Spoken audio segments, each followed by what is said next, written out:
waxaanu bilaabaynaa dersigeenni 24 ee kitaabkeenni loogu magac daray matnu safiinati najaa fi usuuli diini walfiqh ayaanu bilaabaynaa weeyaan.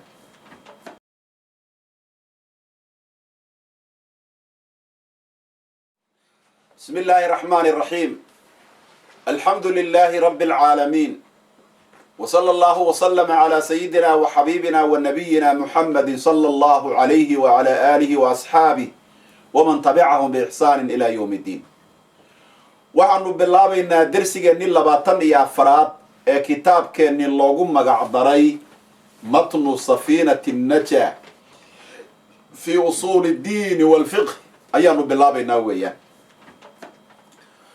عشر كان وحو كهدل الدونا فصل كأه تحرم الصلاة التي ليس لها سبب متقدم ولا مقارن في 5 أوقات. شن وقت النبي محمد وديدي عليه الصلاة والسلام صلاة سنة أو مطلقة سنة ديدو سنة مطلقة اللي هذا أما السبب متأخر سيدي أن كسر هذا الني إن لتكذا النبي وديدي عليه الصلاة والسلام. فصل تحرم الصلاة دي بحرام نقونيسا ما بكون بنانا لوي لان تكتو صلاة دوا صلاة دي صلاة ضد وحي وقاتين شنطان وقت اللي بدتو كربي كلي صلاة دي يردن بأم ملايين منعهن وصلاة قوني أو حل الديدي صلاة ضد معهن حتى اللي شيء دونا. تحرم الصلاة بحرام نقونيسا التي صلاة داسو ليس لها أو سنصقنانين سبب متقدم سبب صهر مري ولا مقارن أما السبب لحريرة مقارن وحلا صعدا ليرادة صلاة وح سببه كاني وهري ودعي ما جرت مثلا هذه السنة دي الظهر كأد كتكتو هي صلاة الصبح مركز تكتئ وصل على السنة دي الظهر كأنها السوق تكن أما السنة دي الصبح هذا بتكن بالنفط هذا جماعة دي بدو تيمت وتكنيسة جماعة دي لا تكتي مركي صلاة دي اللي قبل حيبة اللبادة الربع الصبح كهر ريي بنادى تكنية هدي له إلى هتكن ما يدري وتكن كراني محاد عاي سنة أن تكنيسو صابتك أنتي وقد صوما يعني واحد ربع يعني وقت ماشي دي بلغة سوق قاعدة قدم معها ماشي دي بلغة سوق قاعدة سبب تيري هريبة يقول عضيبة أما هو سنة قضاء بكذي سنة لوجوله هايش دور كي هذا سنة دي سيسود تكن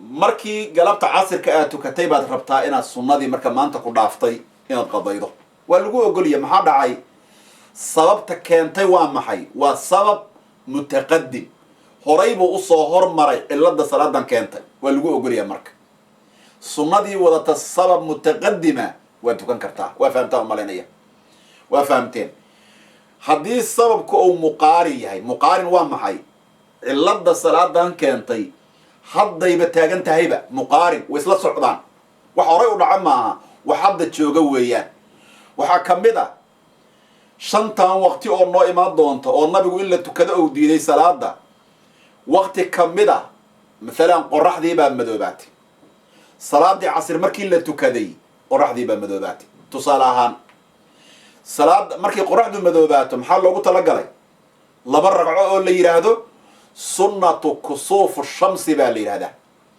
qoraxdu waxay u madoobataa ilaahay aayad iyo calaamo oo sameeyay weeyaan bini aadam daraadii uma madoobato qof dhintay iyo qof nool toona u madoobato nabiga noo sheegay calayhi salaatu wasalaam haddii marka qoraxdii madoobato salaada al-casr bacdigeed waa la tukan karaa maxaa yeelay sababta salaadaas keentay وسبب مقارنة ومدوبات كان بكلفي تانا ولا أقولي صلاة ده مركل اللي بدي وام حشنتا وقتي النص صعوتها والصلاة عن قضاء حين حدي ورك الله صاكوب قضاء حدي أتكنيسو وكنت بنكرت أوقاتا والصلاة عن سنة سبب وضعتها حين متقدمة والصلاة عن حين سنة سبب مقارنة وضعتها ما حين نقول كرتها الله بس صلاة ضد كلي حدي الله صاكوب صلاة سنة أو صلب تيدو أيسن متقدمة متأخرة يتهي وكسر ضمن صلاة إلا ده كانت مثلا لبدي الرجوع أو قفكو أو ربين وتكذب markuu xadka xiranaya ama umrada sunnatul ixraam baa la yidhahdaa. xirashada ayaa sabab u ah salaadii intaadan xiran xajkii baad tukanaysaa.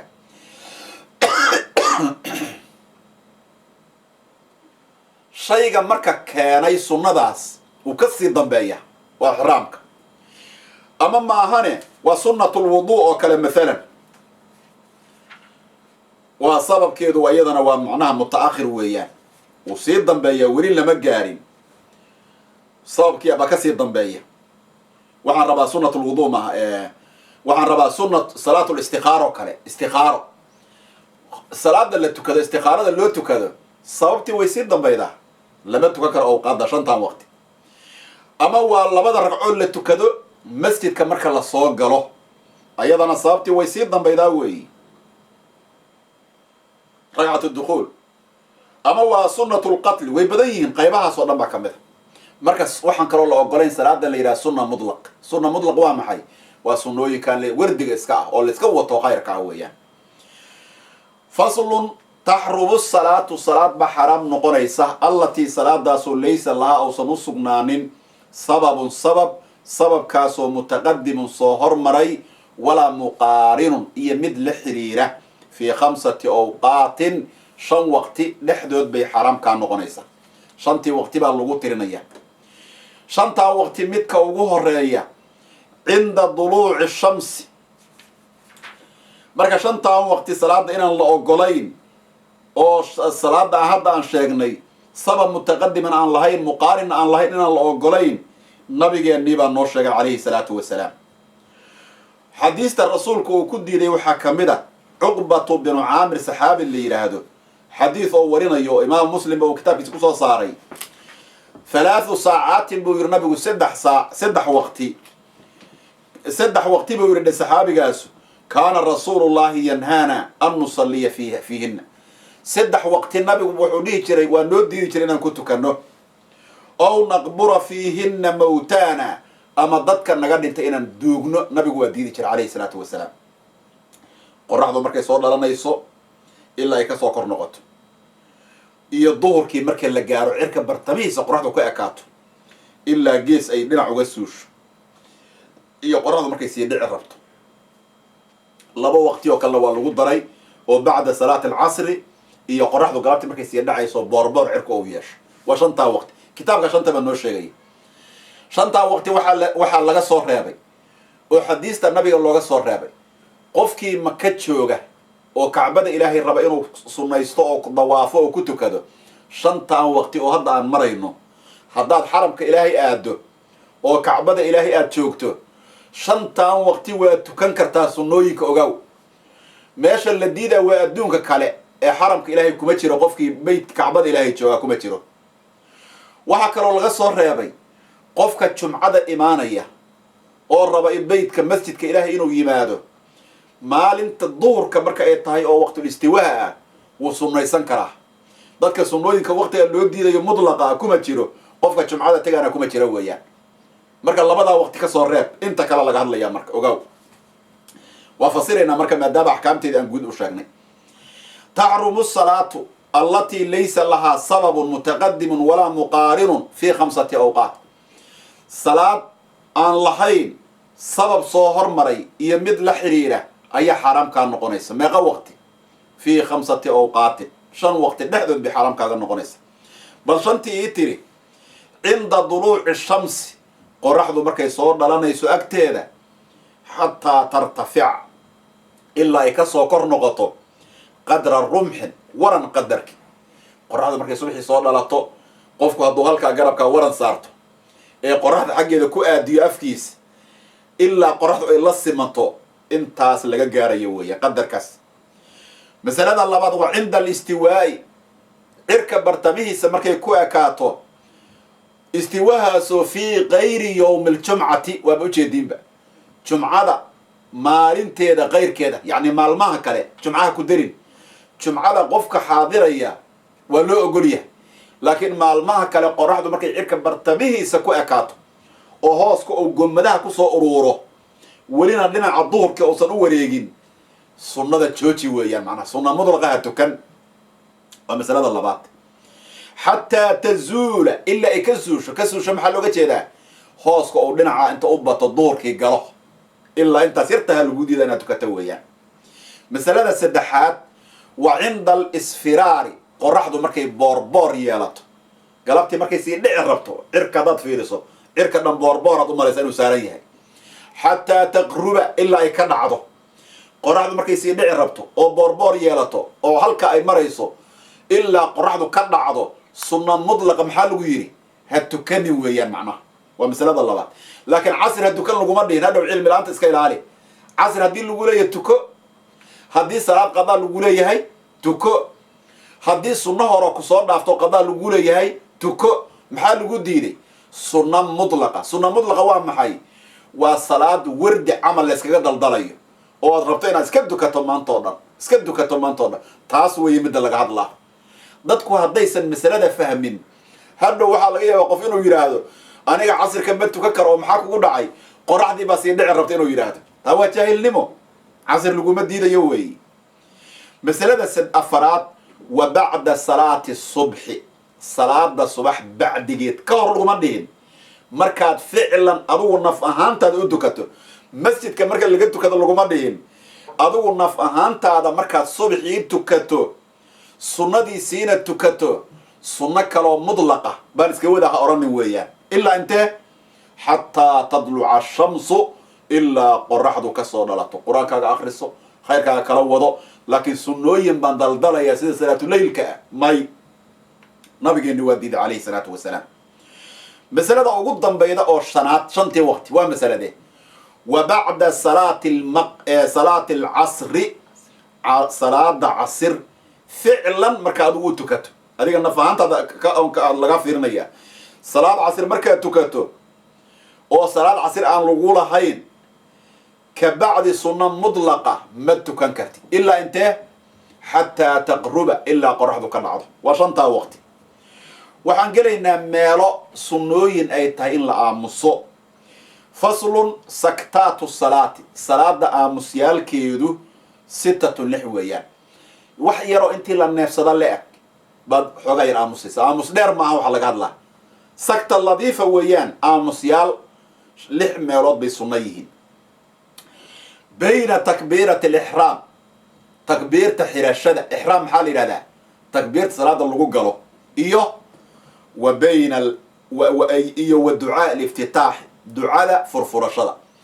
ducaau liftitaax maxaa la yidhaha marka aan baranno salaada marka la xirto maxaa lagu xijiyaa ducooyin kitaabku noo qorayo safiinaha qaybta ugu dambayda qorayso oo la yidhaha wajahtu wajhiya liladii fadara sama soo lama akriyo. ducadaas iyo xirashada inta udhaxayda ma la isku xijiyaa may.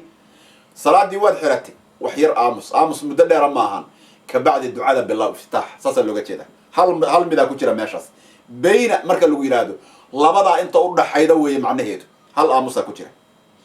masalada labaad aamuska labaad oo sunnada ah wa bayna ducaai liftitaax ducadii iftitaaxa markaad dhammaydo iyo wa tacawudi magangalka oo acuudu billahi min ashaydaani arajiim ah inta udhaxaydana maxaa ku jira hal aamus. masalada saddexaad wa bayna alfaatixati watacawudi tacawudkiibaad akriday acuudu billahi min ashaydaani arajiim baa tiri. faatixadii intaadan bilaabin hal aamusaa ku jira wax yar aamus bilow faatixada. waa masalada saddexaad. aamuska afaraad wa bayna aakhiri lfaatixati faatixada aakhirkeeda waladaalliin iyo wa aamiin inta udhaxaydana aamusaa ku jira. aamuska shanaad wa bayna aamiina iyo wa suurati ilaa suurad qur'aan soo lama akriyo kabacdi baa faatixada inta udhaxayda hal aamusaa ku jira. aamuska lixaad oo ugu dambeeya wa bayna suurati suuraddaas aad akri doonto iyo warukuuci inta udhaxaydana aamusaa ku jira. fasalkaanaan ku daraynaa faslun alarkaanu arkaantii allatii arkaantaasoo talzamuhu ay waajibayso fiihaa dhexdeeda adduma'aniinatu in la xasilo. salaada qof baad waxaad arkaysaan in dhowr mar baa arkay nin telefoon inta fiirshay raw qofkaan rabay saam tolki maya mawjaab ku ceshay. waan arki doonaa nuxnuucsiga badan nabigeenni waa diiday calayhi salaatu wasalaam. salaada marka lagu jiro ma la nuxnuxsado arkaanta ay wujuubka tahay in lagu xasiro 4 weeyaan 4 rugni markaad marayso waa inaad ku xasisho weeyaan الركوع وركن كوبات وين تحسشوا وصار ركوع صومان نحسج تشوج كبعد سو استاك سمع الله لمن حمده سو استاك والاعتدال اعتدال كان وين تحسشوا والسجود وين تحسشوا والجلوس بين السجدتين فرق أودحيا لبدا السجودودنا وين لو حصل وماغا أركان تاس وافر ركني حسلوني هداد مقشو صلاة 4 ميل بو uga jira meel kale ma gelayo faatixada marka la akhrinayo oo mesela qofku uu taagan yahay taas waa faatixadii laakiin i'tidaalka naftiisa xasilka qasaba weeyaan ad-duma'ninatu xasilonidu hiya duma'ninadu sukuunun xasiloni weeyaan oo bacda harakatin nuuxsi bacdigeed ahaaday mesela marka i'tidaal ka timaado rukuucdo qiyaamka inta ka timaado soo nuuxsi ma ahayn nuuxsigii waa inaad joojido dad ba ayagoo saa usii nuxsanaya soo laabanaya soo maaha taasaa la diidaya dumaaninadu waa sukuunun xasilooni oo bacda xarakatin baa lagu nuuxsi ka dambeeya bixaysu meel buu xasilayaa yastaqiru ay sugnaanayso kullu cudwin maxallahu xibin walba booskii loogu talagalay waa inuu ku sugnaado haddii istaag lagaa rabo caadi u istaag xasil haddii rukuuc lagaa rabo caadi u rukuuc xasil adoo sii socdo nuxsanayaan soo laabanaya maya halla iska ilaaliyo waan uga digaynaa bulshada dadka saa ayagoo sii dhahaya subxaana rabbiyal hadana nuuxsi ku xijiya ma la ogola bixaysu meel yastaqiru kullu cudwin maxalla qadarka ugu yar wujuubka ku dhaca waa intee biqadri subxaana allah inta laga yidhaahdo waana xasilanaato haddii aad rukuucdo wax yar ba allah ka dhigee kabacdi waa tegi kartaa laakiin adoon xasilin ee nuuxsanayaan ku xijiraan laga yeelaa maya halkaas baan kusoo koobaynaa darsigeennii 24 ee kitaabkeennii safiinatu najaa ilaahay nagu anfaco hada wabillahi tawfiiq wassalaamu calaykum waraxmatullaahi wabarakaatuh